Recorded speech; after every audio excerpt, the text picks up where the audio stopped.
Assalamu alaikum. Welcome to Punjab Public School. It is our 12th lecture of maths for grade 5. So open your book, page number 121. साथ अपने notes भी open कीजिएगा. Word problem करेंगे हम, जो कि है पेज नंबर 12 पे आपके. और सबसे पहले मैं आपको इंट्रोड्यूस कराऊंगी कुछ नई चीज़, प्रपोर्शन के बारे में. प्रपोर्शन की दो काइंड्स होती हैं, टू काइंड्स के होते हैं, टू टाइप्स के होते हैं. अब सॉरी, डायरेक्ट प्रपोर्शन होता है और इन्वर्स प्रपोर्शन होता है. अब डायरेक्ट प्रपोर्शन में क्या होता है कि डायरेक्ट प्रपोर्शन में अगर कोई एक चीज़ इंक्रीज़ हुई है, ज़्यादा हुई है, जैसे आपकी उम्र बढ़ी है तो साथ साथ आपकी हाइट भी बढ़ेगी. यानी इनका आपस में दो चीज़ों का एक रिलेशन होता है कि एक चीज़ ज़्यादा होगी तो दूसरी चीज़ भी ज़्यादा ही होगी. ठीक है. और अगर एक चीज़ कम होगी तो दूसरी चीज़ भी कम होगी. राइट. तो ये होता है आपका डायरेक्ट प्रपोर्शन कि एक चीज़ बढ़ी तो दूसरी भी बढ़ी, इंक्रीज़ हुई, और एक चीज़ डिक्रीज़ हुई तो दूसरी भी डिक्रीज़ हुई. ठीक है. अब इसमें हम इसकी एग्जांपल किस तरह दे सकते हैं कि when the speed of a car increase, अगर गाड़ी की स्पीड बढ़ा देंगे हम तो जो डिस्टेंस कवर करती है वो ज़्यादा जल्दी टाइम में कवर करेगी. तो डिस्टेंस हम ज़्यादा जल्दी कवर कर लेंगे टाइम. फिर एक और एग्जांपल इसकी ये हो सकती है कि अगर आप जितना ज़्यादा आप शॉपिंग करोगे आपको उतनी ही ज़्यादा मनी पे करनी पड़ेगी. राइट. तो ये भी इंक्रीज़ हो जाएगी, जितनी ज़्यादा शॉपिंग उतनी ज़्यादा मनी. राइट. फिर हम बात करते हैं इन्वर्स प्रपोर्शन पे. इन्वर्स प्रपोर्शन में ये होता है, इन्वर्स इसका रिलेशन होता है. डायरेक्ट में तो एक चीज़ बढ़ी दूसरी चीज़ भी बढ़ेगी, या एक चीज़ कम हुई दूसरी चीज़ भी कम होगी. इन्वर्स में ये होता है एक चीज़ जब इंक्रीज़ हो जाएगी दूसरी चीज़ डिक्रीज़ होगी. जैसे आपको भूख लगी हुई है, ठीक है, आपने खाना खाना है, तो आपने खाना खाया तो आपकी भूख उतना उतना कम होती जाएगी. जैसे जैसे आपने एक बनाना खाया फिर दूसरा, तो आपकी भूख उतनी ही कम होती जाएगी, डिक्रीज़ हो जाएगी ना.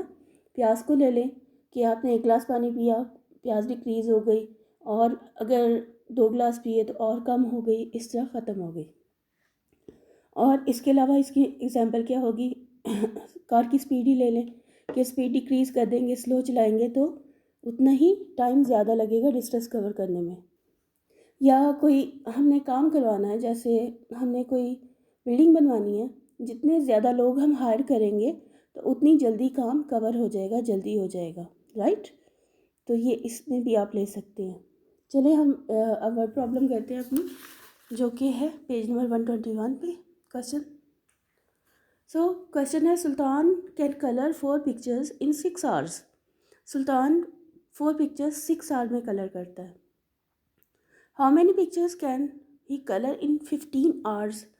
अब क्या हुआ, हमने लिखा पिक्चर्स, जैसे ये लिखा हुआ ये आवर्स, 4 पिक्चर्स इन 6 आवर, और पिक्चर्स पता नहीं लेकिन 15 आवर्स पता है हमें.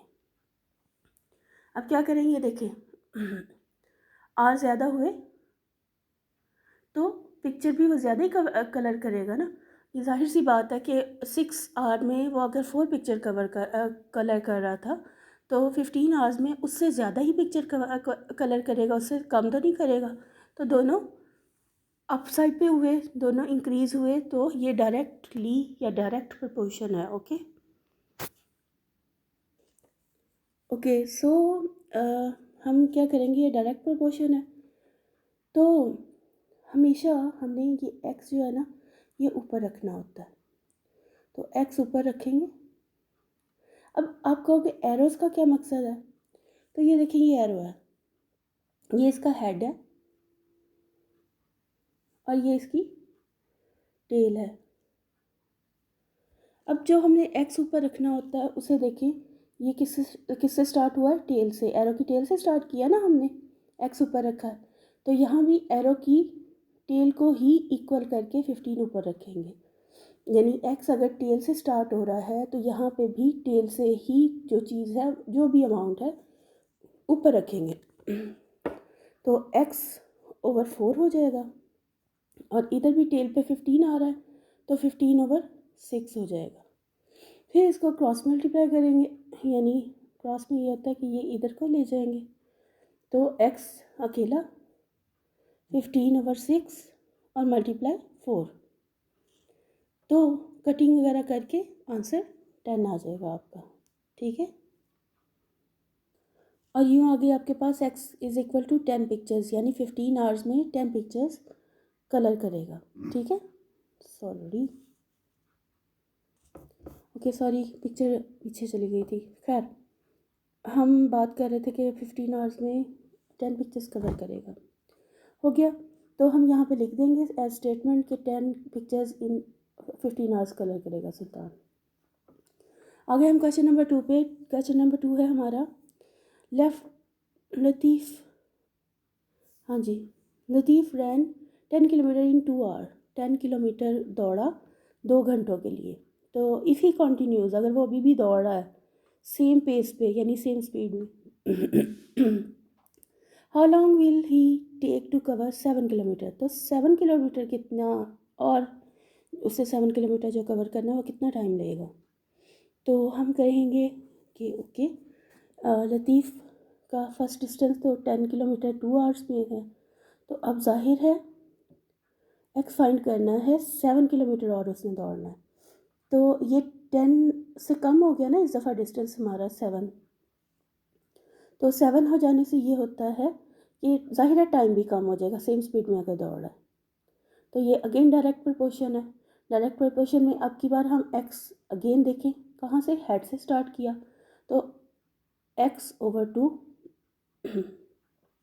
इधर भी हेड के साथ कौन सी अमाउंट आ रही है, 7/10, ये 2 उठा के इधर लेके जाएंगे, 7 × 2 और ओवर 10, 2 1 2 and 5, यही 7 and 5, और ये यहाँ से करके हमने मिक्स फ्रैक्शन निकाल ली, तो हम 1 आवर 2/5 आवर्स उसने दौड़ लगाई है 7 किलोमीटर कवर करने के लिए। ठीक है, फिर हम आ जाते हैं क्वेश्चन नंबर,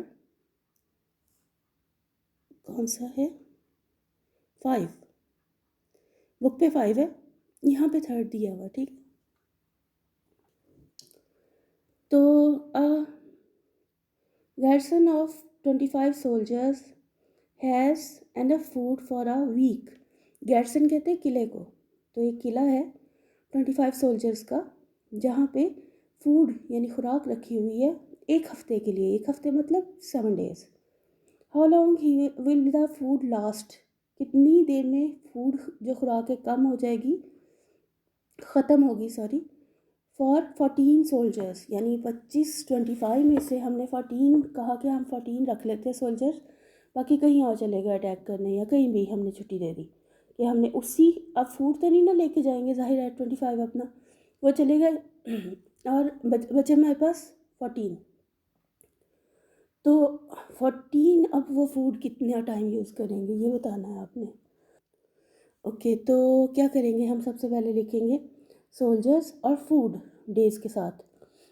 सोल्जर्स है 25, तो फूड ख़त्म होगा 7 डेज़ में, और जब सोल्जर कम हो जाएंगे, सोल्जर कम हो गए ना, तो फूड ऑटोमेटिकली ज़्यादा हो जाएगा। यानी अगर एक पिज़्ज़ा 25 बच्चे खा रहे हों, आप इमेजिन करें 25 बॉयज़ या गर्ल्स एक पिज़्ज़ा लेके बैठी हैं, और कोई काम आ जाता है, कोई बात हो जाती है कि 14 रह जाती हैं, बाकी सारे उठ के चले जाते हैं, तो जाहिर है 14 को ज़्यादा मिलेगा, पहले 25 को मिलना था वो कम मिलना था। तो इसी तरह फूड का भी यही हाल है कि 14 को फूड फिर ज़्यादा हो जाएगा, ज़्यादा देर तक चलता रहेगा। तो अब क्या करना है, ये है हमारा इन्वर्सली प्रोपोर्शन। ठीक है, इन्वर्स प्रोपोर्शन या इन्वर्सली प्रोपोर्शन, यानी सोल्जर्स कम हुए तो फूड ऑटोमेटिकली ज़्यादा हो गया, इंक्रीज़ हो गया, ज़्यादा डेज चलेगा।